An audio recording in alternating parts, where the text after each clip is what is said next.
Physics 10th का reflection of light, इसका part 23 है। क्वेश्चन है गोलीय दर्पण में प्रतिबिंब किस तरह बनते हैं। तो गोलीय दर्पण का अर्थ दो तरह का दर्पण हुआ। गोलीय दर्पण के दो भेद, कनकेव मिरर और कन्वेक्स मिरर। इंग्लिश टर्म भी याद रखना है हर हाल में, अवतल दर्पण और उत्तल दर्पण। तो प्रतिबिंब बनने के लिए समतल दर्पण प्लेन मिरर में बतलाए हैं तुम लोगों को प्रतिबिंब बनने के लिए क्या क्या आवश्यक है। एक दर्पण चाहिए, दूसरा लाइट चाहिए। ऑब्जेक्ट नहीं भी रहे तो कहीं पर तू दर्पण रख दो, इसके सामने में कुछ न कुछ रहता ही है इसी बात। दर्पण को आसमान की तरफ घुमा दो न ऊपर की ओर, तो आसमान का है इसमें प्रतिबिंब बनता है। तो बिंब तो चाहिए, लेकिन कहीं भी जाओगे, अगर मान लो अंतरिक्ष में चले जाओगे दर्पण लेकर के, तो प्रकाश रहना चाहिए। प्रकाश की उपस्थिति में ही प्रतिबिंब बनेगा। प्रकाश रहे दर्पण नहीं रहे तो प्रतिबिंब नहीं बनेगा। इसका मतलब बिंब का प्रतिबिंब बनने के लिए दर्पण और प्रकाश की किरणों की आवश्यकता है। दो ही तरह की आवश्यकता है, पहला दर्पण की आवश्यकता है, दूसरा प्रकाश की किरणों की आवश्यकता है। तो समतल दर्पण में ही बतला दिए थे प्रतिबिंब दो तरह के होते हैं, एक वास्तविक प्रतिबिंब, दूसरा काल्पनिक या आभासी प्रतिबिंब। समतल दर्पण में बतलाए थे, जिस समय मान लो ये समतल दर्पण है और ये बिंब है, इसका प्रतिबिंब बनेगा दर्पण के भीतर। याद है ना, जितना दूर रखते हैं उतना ही पीछे दिखलाई देगा, सीधा दिखलाई देता है, स्पष्ट दिखलाई देता है। ये प्लेन मिरर समतल दर्पण के बारे में बतलाए। गोलीय दर्पण में प्रतिबिंब किस तरह बनते हैं, तो उसमें भी किरणों का ही कमाल है, प्रकाश की किरणों का कमाल। जैसे प्रकाश की किरणें अगर किसी बिंब से आती है, बिंब से आती है का अर्थ हुआ जैसे ये बिंब हुआ, तो यहाँ पर तो रोशनी पर ही रहा है ना। तो देखो ये कल्पना करो मिरर है, दर्पण है, तो रोशनी प्रकाश की किरण ऐसे पड़ती है इस पर, तो बिंब से होते हुए आ रही है। बॉल को तो स्विच ऑफ कर दो तो प्रकाश की किरण गायब, तब बिंब बनबे नहीं करेगा। तो गोलीय दर्पण में प्रतिबिंब का निर्माण जो होता है, वह निर्माण होता है किरणों के वास्तविक कटान से वास्तविक प्रतिबिंब बनता है, और काल्पनिक कटान से काल्पनिक प्रतिबिंब बनता है। वास्तविक कटान का अर्थ हुआ जैसे मान लो ये तुमको अवतल दर्पण है, कैसे बनेगा ये इस टॉपिक के बाद बतलाएंगे, लेकिन किरणों का क्या कमाल होता है ये देखो। ये हो गया इसका पोल हुआ ना, कहीं न कहीं केंद्र है, तो मान लो ये है वक्रता केंद्र। पोल और वक्रता केंद्र को मिलाने वाली रेखा मुख्य अक्ष कहलाती है। इसको हम लोग अनंत तक आगे की ओर भी बढ़ा सकते हैं और पीछे की ओर भी बढ़ा सकते हैं। ये ए बी हो गया प्रिंसिपल एक्सिस। इसमें अलग अलग जगह बिंब को रखेंगे तो प्रतिबिंब भी अलग अलग जगह बनेगा। जैसे मान लो हम लोग दर्पण यहाँ पर रखे हैं और अनंत पर बिंब है। अनंत का मतलब हुआ दर्पण से बहुत दूर, तो बहुत दूर से आने वाली प्रकाश की किरणें समानांतर होती हैं, ये बतलाए हैं ना। बहुत दूर से, ये पॉइंट हम लिख ही देंगे, बहुत दूर से आने वाली प्रकाश की किरणें समानांतर होती है। तो मान लो ये दर्पण से बहुत दूर कोई पिंड है, कोई समानांतर है, आपस में क्या समानांतर होगी यहाँ प्रिंसिपल एक्सिस के समानांतर भी होती है, और यानी दूर से आने वाली किरणें आपस में भी समानांतर होती है, और प्रिंसिपल एक्सिस के भी समानांतर होती है। सन इतना दूर है तब पर कैसे समानांतर होगा? कोई किरण सूर्य से आने वाली किरणें समानांतर होती है, ये मान करके चलो। कैसे होता है सोने, प्रैक्टिकली होता है। समानांतर नहीं होती, सभी नहीं होती है, लेकिन मान लो अब अनंत से किरणें आ रही हैं, पोल होकर के आएगी, तो ये कैसे लौटेगा बोलो। तो ये तो पढ़ा है थीटा का कोण बना रहा है, बोलो यहाँ पर थीटा का कोण, थीटा का कोण बनाते हुए लौटेगा। तो अलग अलग जगह पर अगर हम लोग बिंब रखेंगे तो अनंत को फिलहाल तू हटाओ। मान लो यहाँ पर बिंब है, ये वक्रता केंद्र पर ही कोई ये CD कोई बिंब है, तो बिंब का ऊपरी भाग ऐसे तीर से दिखला दो। अगर कोई आदमी खड़ा है तो ये D हो गया उसका सिर, समझा। मार्कर को रखेंगे तो मार्कर का ऊपरी भाग ये, इसको तीर से दिखला दिया जाता है। तब इसका बिंब, ये बिंब हो गया। दर्पण के सामने जो भी पिंड रखा जाता है, पदार्थ रखा जाता है, उसको हम लोग बिंब कहेंगे। और इसका जो दर्पण में फिगर बनेगा इसको प्रतिबिंब कहेंगे, इमेज। यहाँ पर कोई बिंब है CD, वक्रता केंद्र पर ही रख दिए, इसका प्रतिबिंब कैसे बनेगा? तो एक ऊपरी भाग से किरण ले लो, इसके ऊपरी भाग से किरण आ रही है, क्योंकि रोशनी है तब किरण है न जी, और रोशनी किरण की उपस्थिति में प्रतिबिंब बनता है।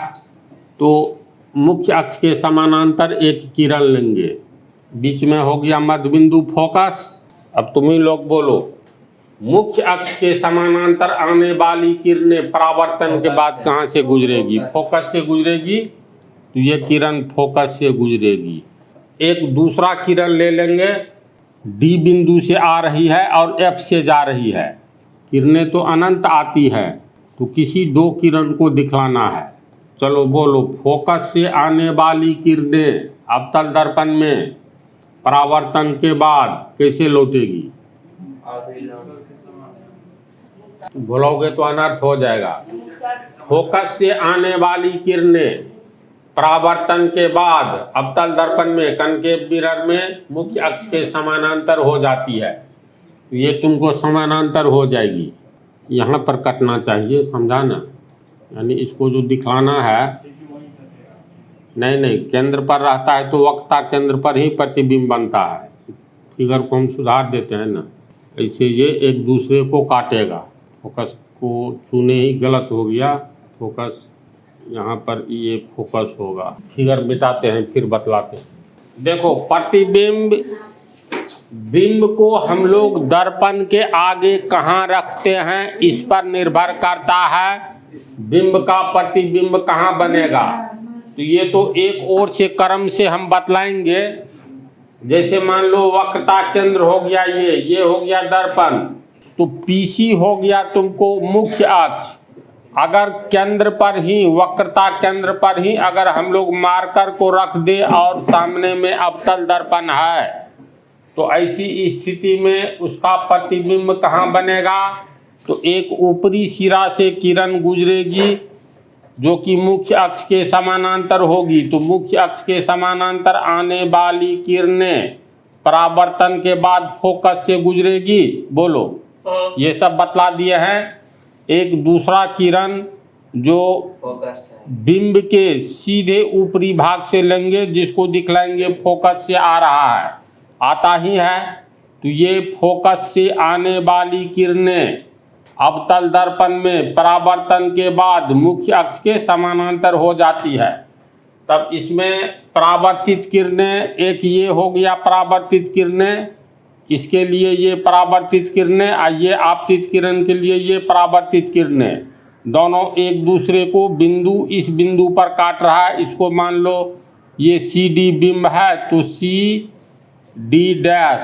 ये इसका प्रतिबिंब अगर केंद्र पर रखेंगे तो इसका प्रतिबिंब CD का CD' बनेगा, यानी ऊपरी भाग नीचे बनेगा। ये अगर मान लो कोई व्यक्ति खड़ा है तो इसका ये D सिर है, तो देखो सिर इसमें नीचा आ गया, उल्टा प्रतिबिंब बना।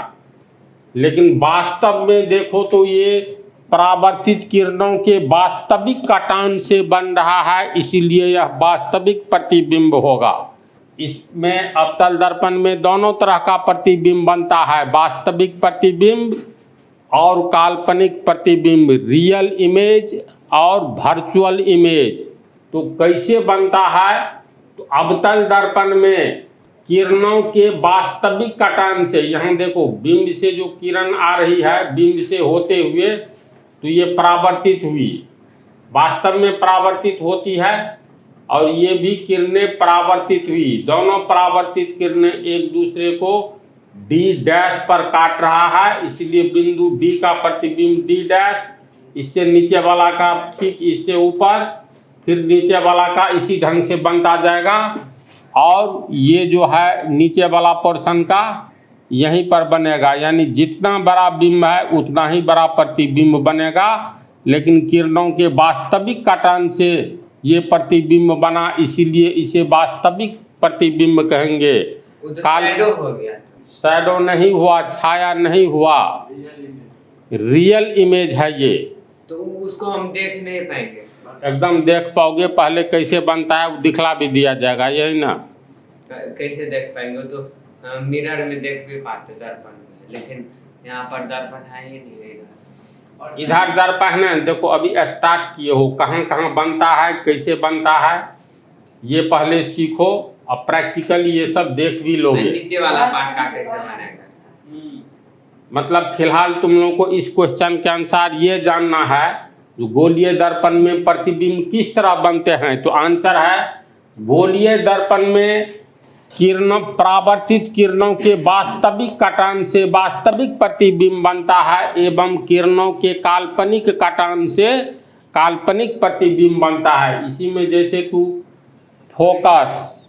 फोकस और पोल के बीच में ये अवतल दर्पण है, ये चेयर लगा करके सैलून में यहाँ पर बैठोगे तो तुम्हारा प्रतिबिंब बनेगा, पीछे में बनेगा, बड़ा प्रतिबिंब बनता है। वर्चुअल प्रतिबिंब को डॉट डॉट के रूप में दिखलाया जाता है। सेंटर पर बैठेंगे तब उल्टा प्रतिबिंब बनेगा। तो इसका अंत विभिन्न स्थितियों में प्रतिबिंब अवतल दर्पण में कैसे बनता है और उत्तल दर्पण में कैसे बनता है ये पॉइंट वाइज बतलाएंगे।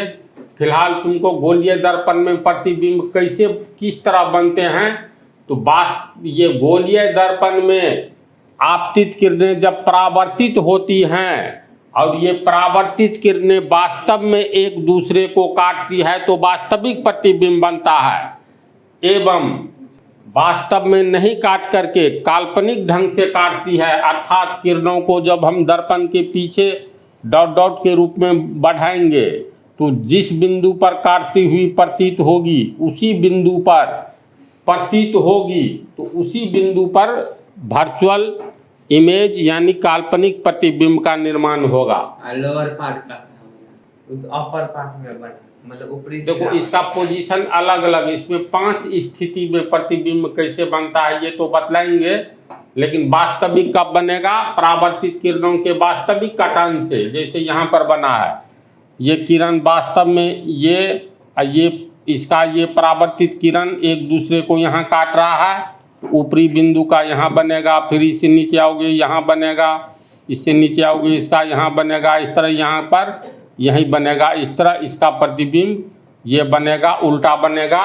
तो किरणें, परावर्तित किरणें वास्तव में एक दूसरे को काट रही है तो ये वास्तविक प्रतिबिंब रियल इमेज बनेगा। और जब काटती हुई प्रतीत होगी, जिस बिंदु पर काटेगा नहीं बल्कि ऐसा आभास होगा तो आभासी प्रतिबिंब, काल्पनिक प्रतिबिंब, वर्चुअल इमेज बनेगा। तो इसका आंसर शॉर्ट है, लेकिन सेकंड क्वेश्चन जो बतलाएंगे तुम लोगों को, अवतल दर्पण में विभिन्न स्थितियों में विभिन्न स्थितियों में बिंब का प्रतिबिंब कहाँ कहाँ बनता है। अगर कोई वस्तु अनंत पर है, सामने में अवतल दर्पण है, कनकेव मिरर, तब कहाँ बनेगा। कोई वस्तु अनंत और वक्रता केंद्र के बीच में कहीं रखेंगे तब कहाँ बनेगा। फिर इसके पीछे आओ, कोई वस्तु केंद्र पर है तब इसका प्रतिबिंब कहाँ बनेगा और किस तरह का होगा। फिर फोकस और केंद्र के बीच में रखेंगे कोई बिंब तब कहाँ बनेगा। फोकस पर रखेंगे तब कहाँ बनेगा। और पोल एवं फोकस के बीच में कोई बिंब रखेंगे तब प्रतिबिंब कहाँ बनेगा। इतना पॉइंट, 5 पॉइंट तुम लोग को पढ़ना है। तो फिलहाल गोलीय दर्पण में प्रतिबिंब किस तरह बनते हैं, तो गोलीय दर्पण में किरणों के वास्तविक कटान से वास्तविक प्रतिबिंब का निर्माण होता है एवं काल्पनिक कटान से काल्पनिक प्रतिबिंब का निर्माण होता है। इसका आंसर 2 लाइन में है, समझा। इसके बाद वाला क्वेश्चन में जो पूछ रहे हो सब कुछ क्लियर होता जाएगा। तो इसका शॉर्ट आंसर हम लिख देते हैं। दोनों फिगर बना दिए हैं वास्तविक प्रतिबिंब का। इसमें देखो लिख दिए हैं, गोलीय दर्पण में परावर्तित किरणें रिफ्लेक्टेड रेज के वास्तविक कटान से वास्तविक प्रतिबिंब हाँ एवं काल्पनिक कटान से काल्पनिक प्रतिबिंब बनता है। तो ये वास्तविक प्रतिबिंब है। यहाँ पर डी आपतित किरण है, डी1 परावर्तित किरणें हैं। अब परावर्तित किरणें डी डैश बोलो, डी डैश या एफ बोलो, ये परावर्तित किरणें, और GH आपतित किरण का H के परावर्तित किरणें है। तो ये परावर्तित किरण, ये परावर्तित किरण वास्तव में एक दूसरे को D डैश पर काटता है, इसीलिए ये प्रतिबिंब CD का प्रतिबिंब CD डैश बन रहा है, वास्तव में काटता है। तो वास्तविक प्रतिबिंब रियल इमेज हुआ। फिर दर्पण वही है, अवतल दर्पण ही है। इसमें AB का काल्पनिक प्रतिबिंब A डैश B डैश के रूप में बन रहा है। इसमें किरणों के काल्पनिक कटान से, जैसे ये CB किरण जो है, आपतित किरण, तीर का निशान है ना, केंद्र से आने वाली किरणें लंबवत होगी, दर्पण के सतह पर पड़ेगी, तो लंबवत किरणें परावर्तन के बाद पुनः अपने ही मार्ग से लौट जाती है। तो परावर्तित किरण BC ये ऐसे देखो लौटती हुई दिखलाए हैं। एक दूसरा किरण लिए हैं, AB बिंदु B से गुजरती है, जो मुख्य अक्ष के समानांतर है। तो मुख्य अक्ष के समानांतर आने वाली किरणें परावर्तन के बाद फोकस से गुजर रही है। अब ये दोनों परावर्तित किरणें देखो दूरी बढ़ती जा रही है। ये जो लौट रही है, ये जो लौट रही है, कहीं नहीं मिलेगी, लेकिन पीछे की ओर बढ़ाए जाने पर एक दूसरे को B डैश पर काटती हुई प्रतीत होगी। इसीलिए AB का virtual image A dash B dash के रूप में, यानी काल्पनिक प्रतिबिंब बनेगा। इसमें जितना क्योंकि पीछे की ओर बढ़ाए जाने पर ये एक दूसरे को B1 पर काट रही है। इसमें 2 मीटर के डिस्टेंस हो, इसमें पीछे में भी 2 मीटर के डिस्टेंस। ये सब बतलाएंगे उसमें बहुत डिटेल में, कहाँ कहाँ कैसे बनेगा। फिलहाल किरणों के परावर्तित किरणों के वास्तविक कटान से वास्तविक प्रतिबिंब और काल्पनिक कटान से काल्पनिक प्रतिबिंब बनेगा। इसी का दोनों चित्र है, उतार लो। अगले पार्ट में बतलाएंगे अवतल दर्पण में विभिन्न स्थितियों में बनने वाला बिंब का प्रतिबिंब।